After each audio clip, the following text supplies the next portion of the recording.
ada beberapa pertanyaan. Yang pertama, menanyakan, Assalamualaikum warahmatullahi wabarakatuh. Afwan izin bertanya, kalau olahraga malam, apakah dianjurkan dan sebaiknya berapa jam sebelum tidur? Begitu dok pertanyaannya. Terima kasih. Waalaikumsalam warahmatullahi wabarakatuh. Terima kasih atas pertanyaannya. Jadi saya pernah tinggal di Tokyo, Jepang ya. Sebagian besar warga di sana olahraganya malam. Jadi pas kita pulang malam gitu ya, kan sana banyak taman-taman ya, itu banyak orang yang olahraga. Jadi tentu boleh saja kalau misalnya kita sempatnya olahraganya malam gitu ya. Tapi jangan lupa habis olahraga itu kan keringetan. Tetap harus mandi sebelum tidur. Jangan sampai nanti malah bikin jamuran gitu ya. Dan intinya sih terserah kapan aja jamnya, tapi sempatkan untuk cooling dulu, terus mandi, terus tidur. Gitu. Tergantung tidurnya jam berapa. Ya. Jadi mungkin spare waktu setengah jam sampai 1 jam sebelum tidur paling telat olahraganya. Oke, baik, kita ke pertanyaan selanjutnya. Assalamualaikum Dr. Lucy, izin bertanya, apakah ada pengaruh dari konsumsi vitamin C dosis tinggi harian dengan kesehatan kulit? Oke, terima kasih dok. Baik dok, langsung dijawab. Ya, terima kasih.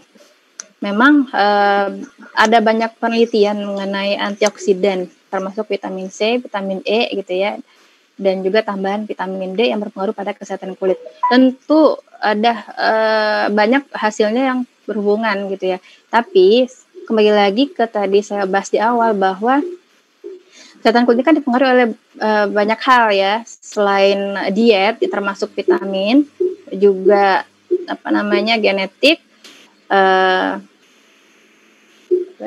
skincare, dan juga aktivitas fisik dan produk-produk. Jadi memang bisa menambah gitu ya dalam hal dietnya gitu dari 5 faktor tadi. Kalau mau rutin juga silakan, apalagi kan sekarang lagi pandemi ya, itu juga bisa meningkatkan imun. Silakan diminum rutin untuk vitamin C-nya. Oke, baik. Lanjut ke pertanyaan selanjutnya ya dok. Ini izin bertanya, tidak sedikit pasien saya yang punya keluhan gatal pada selangkangan dok, yang didiagnosis infeksi jamur. Namun dalam 3 atau 4 bulan setelah saya obati, keluhannya masih tetap muncul setelah sembuh. Apa faktor risiko kekambuhan tersebut dan bagaimana edukasinya yang baik dok? Jadi kalau di selangkangan ini paling sering selain jamur itu juga neurodermatitis atau lichen simplex ya, dan juga dermatitis kontak. Kan kalau jamur kita ada 2 kemungkinan diagnosis ya di daerah selangkangannya. Kalau tidak kandida, nah kita lihat nih faktornya. Kalau kandida itu biasanya karena lokasi sana sering lembab. Jadi kita lihat pasiennya apakah dia masih sering menggunakan celana yang ketat dan tidak menyerap keringat, atau kalau misalnya berkeringat tidak langsung dilap, tentu dia akan kambuh lagi kalau misalnya penyebabnya kandida. Ya. Yang kedua, penyebabnya mungkin adalah tinea. Tinea ini kalau bahasa awam itu kurat ya. Jadi jamur yang harusnya tidak ada di situ. Dia akan terus tidak sembuh kalau misalnya kita tidak total mengobatinya. Jadi benar-benar harus total, termasuk bahwa tinea ini itu masih bisa bertahan di serat pakaian selama beberapa hari. Jadi kalau kita mendiagnosis pasien ini ada tinea, itu pakaiannya harus di linen tata laksana linen infeksius. Jadi direndam dengan cairan karbol. Jadi 1 tutup karbol dengan 2 liter air, direndam 2 jam baru dicuci. Jadi kalau kita ngobatin bercak kulitnya, ternyata masih ada jamur di pakaiannya dan digunakan lagi, bisa balik lagi. Seperti itu ya. Itu yang kedua. Tapi ternyata dari pengalaman saya yang paling sering kambuh itu adalah neurodermatitis. Neurodermatitis yang misalnya penyebabnya ada iritasi dan juga stres gitu. Jadi mungkin kita bisa lagi nih cocoknya kemana, ini jamur. Kalau misalnya kandida, yang bikin kamu adalah masih sering lembab daerah sana. Kalau misalnya tinea itu belum tuntas terapinya, misalnya di serat pakainya masih belum kita terapi dengan baik, dan terakhir adalah neurodermatitis. Jadi kalau misalnya dia masih sering stres, di sana sering lembab atau dia menggunakan celana dalam yang ketat atau menggunakan pewangi saat mencuci dan masih ada di celananya, itu kan bisa bikin iritasi dan gatal. Begitu dok. Jadi edukasinya tergantung kemungkinan diagnosisnya ke arah mana. Baik dok, terima kasih atas jawabannya. Kalau seandainya kita ingin membedakan itu gimana ya dok? Membedakan dia ini jamur atau neurodermatitis? Adakah pemeriksaan lanjutan yang perlu kita lakukan? Ya, tes suara saya jelas nggak? Jelas dok. Ya. Jadi memang sebaiknya kalau misalnya kita punya fasilitas laboratorium untuk membedakan jamur menggunakan KOH, dan itu kita juga bisa membedakan ini Candida atau Tinea ya. Kalau misalnya ada di puskesmas rumah sakit, alangkah lebih baiknya gitu. Tapi kadang-kadang kan nggak semuanya. Jadi kita harus, misalnya kita dokter ya, kita harus bisa membedakan dengan klinis juga sebenarnya.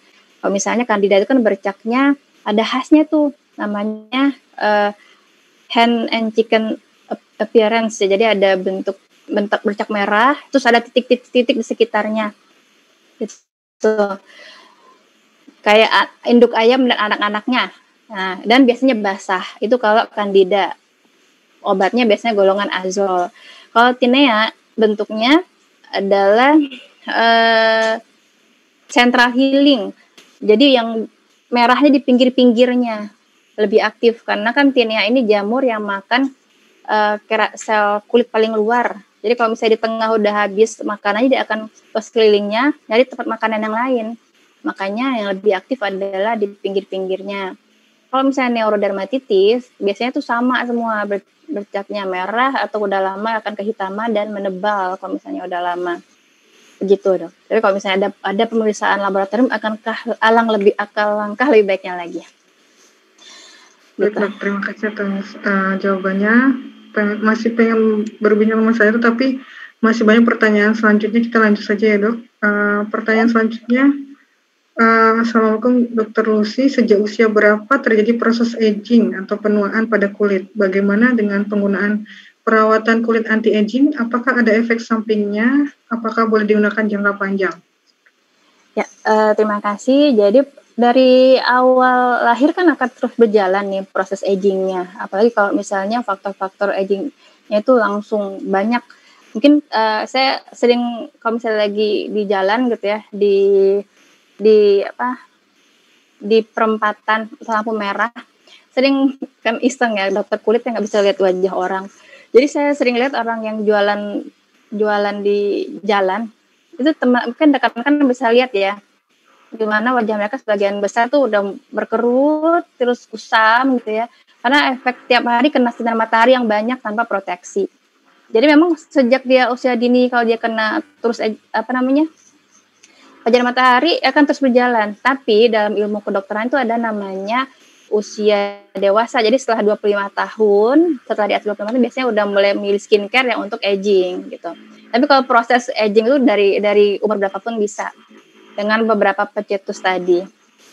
Kemudian penggunaan perawatan krim anti-aging, adakah efek sampingnya?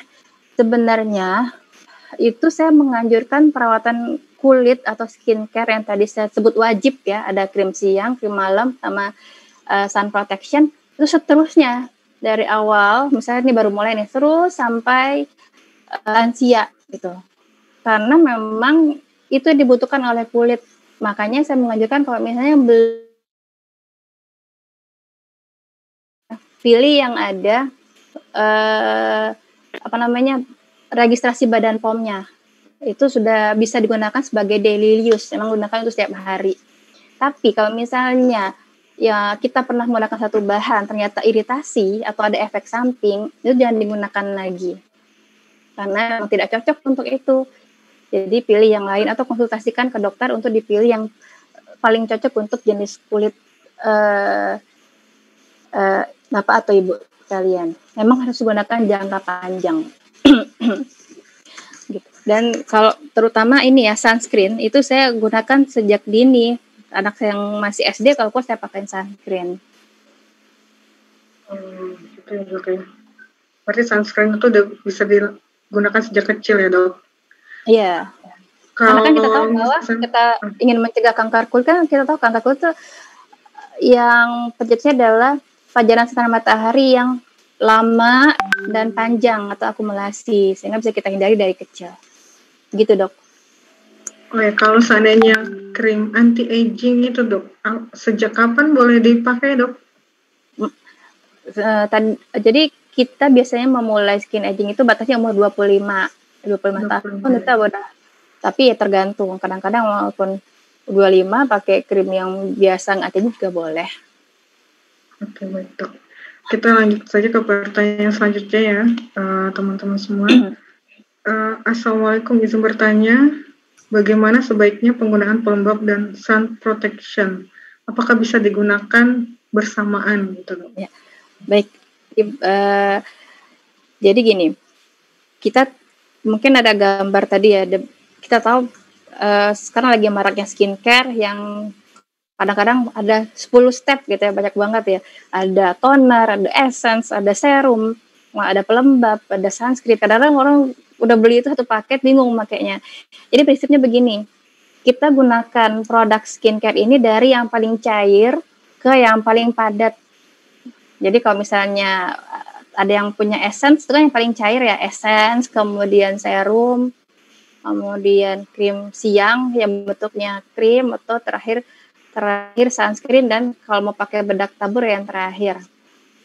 Dan tak jarang banyak pelembab yang udah ada SPF-nya gitu. Itu juga banyak. Jadi kalau misalnya udah pelembab yang udah ada SPF-nya itu udah cukup sebenarnya. Jadi tergantung juga sun protection-nya bentuknya apa. Sun protection atau sunscreen ada banyak. Ada bentuknya krim, ada bentuknya lotion, ada yang semprot. Dan bahkan ada yang bedak yang sudah mengandung sun protection. Jadi kembali lagi tergantung konsistensinya. Kita mulai dari yang paling cair ke yang paling padat. Dan sunscreen ini itu adalah yang paling akhir sebelum bedak misalnya. Karena dia kan fungsinya kan protection ya. Jadi itu yang paling akhir. Jadi kalau misalnya pelembab sama sun protection-nya berbeda, berarti pelembab dulu baru sunscreen-nya gitu. Tapi ada juga pelembab yang langsung sunscreen, bahkan ada yang ada sunscreen-nya gitu. Begitu, dokter. Sudah jelas ya. Tapi itu kalau bedak itu wajib apa enggak ya dok dipakai? Enggak wajib. Jadi kan kita tadi saya membuat kriteria wajib. Ini versi saya sendiri ya, yang tadi ya krim malam, krim pagi sore, dan sunscreen ini yang wajib. Tapi kadang-kadang kan karena pakai sunscreen itu kan bentuknya agak shiny gitu. Kadang-kadang dikurangin shiny-nya dengan menggunakan bedak tabur. Misalnya bedak bayi itu udah cukup. Cuma untuk mengurangi kayak efek berminyaknya aja. Oke, baik. Kita ada yang raise hand dok, mungkin bisa bergabung yang raise hand, bisa di-unmute yang ingin bertanya langsung ke dokter Lucy. Untuk selama ini kan banyak terapi-terapi seperti laser yang dengan berbagai macam jenis gitu dokter. Nah itu untuk dibandingkan dengan terapi misalkan seperti topikal dengan krim malam gitu, mana yang lebih efektif ya dokter untuk terapi akne atau post inflammatory hyperpigmentation? Terima kasih dokter. Ya, terima kasih atas pertanyaannya nih, bagus. Jadi di dalam ilmu kesehatan kulit dan kelamin itu ada 3 tahap. Jadi ada primer, sekunder, dan tersier. Untuk semua keluhan, yang utama ada 3 hal tadi. Kita menggunakan topikal dulu.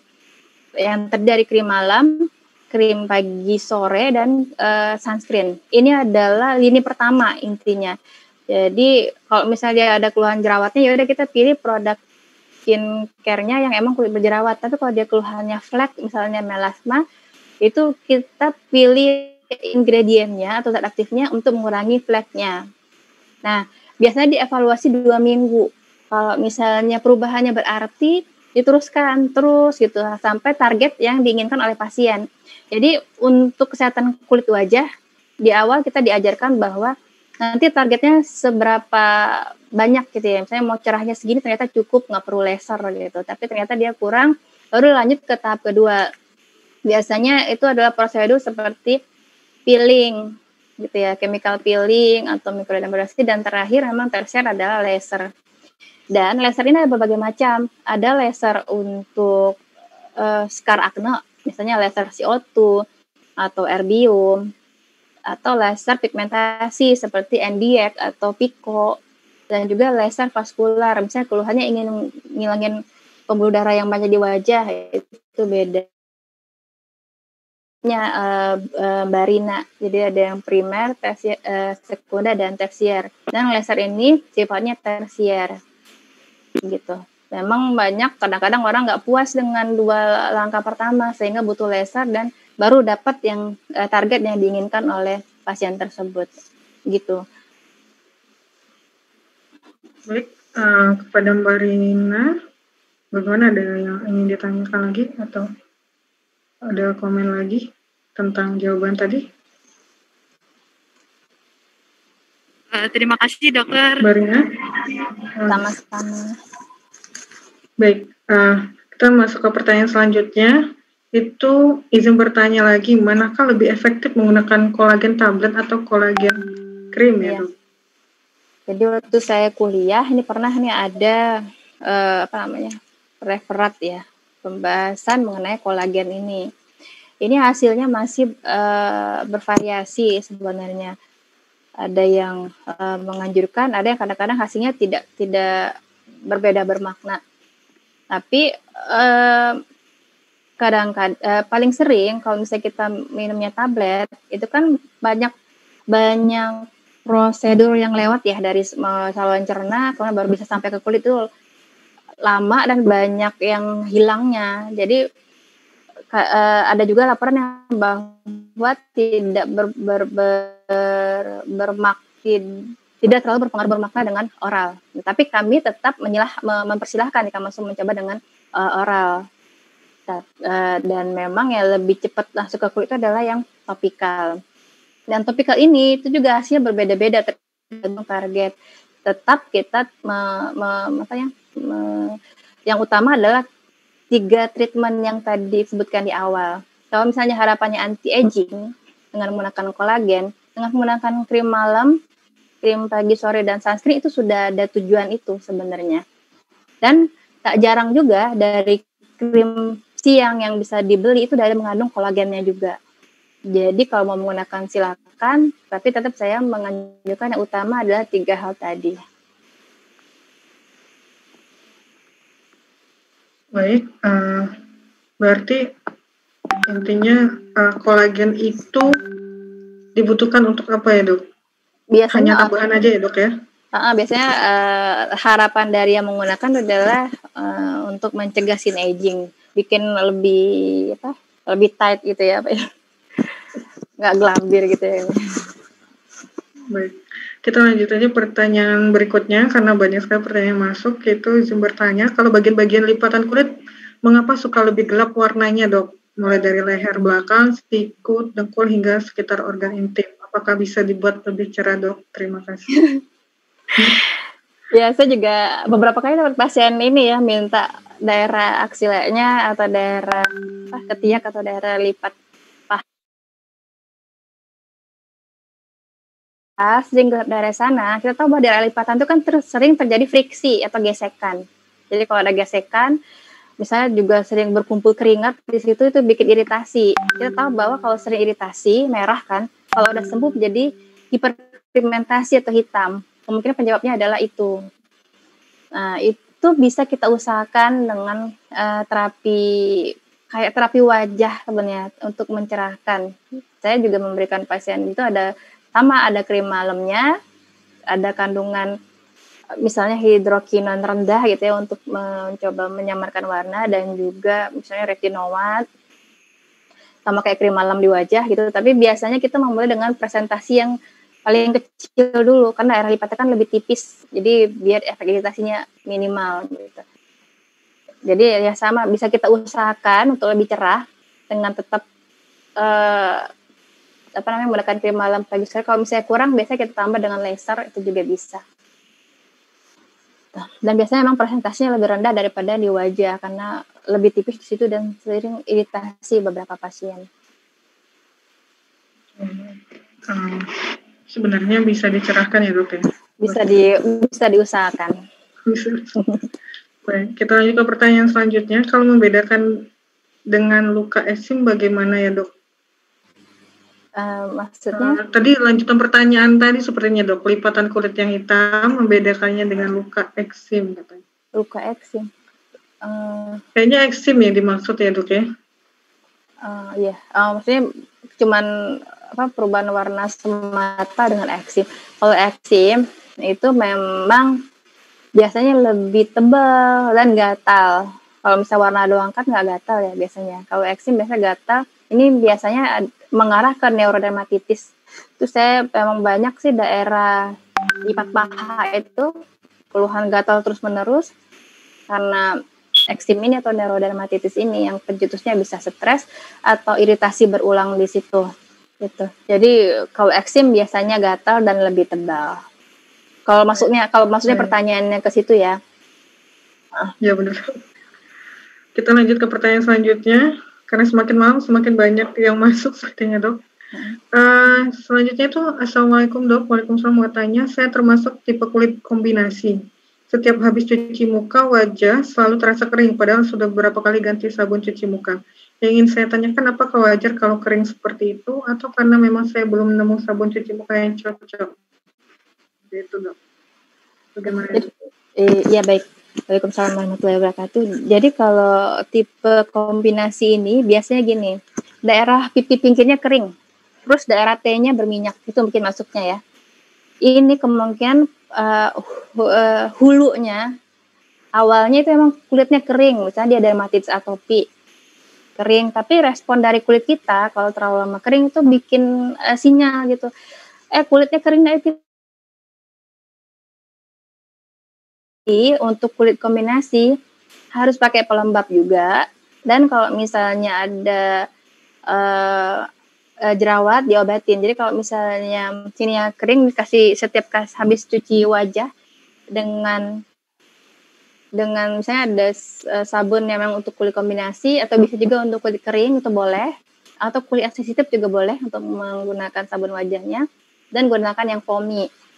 Nah, setelah mencuci wajah, gunakan pelembab. Ya, setelah menggunakan pelembab, kalau misalnya ada berminyak, dicuci mukanya rutin. Begitu tadi pertanyaan apa lagi ya dok? Sudah berganti. Ya kalau bisa harusnya nggak kering. Ya, yang saya bilang tadi bahwa kulit sehat itu ada kulit yang lembab. Jadi kalau misalnya kering harus diobatin dengan menggunakan pelembab yang rutin. Pelembab wajah sesuai dengan tipe kulitnya kita masing-masing.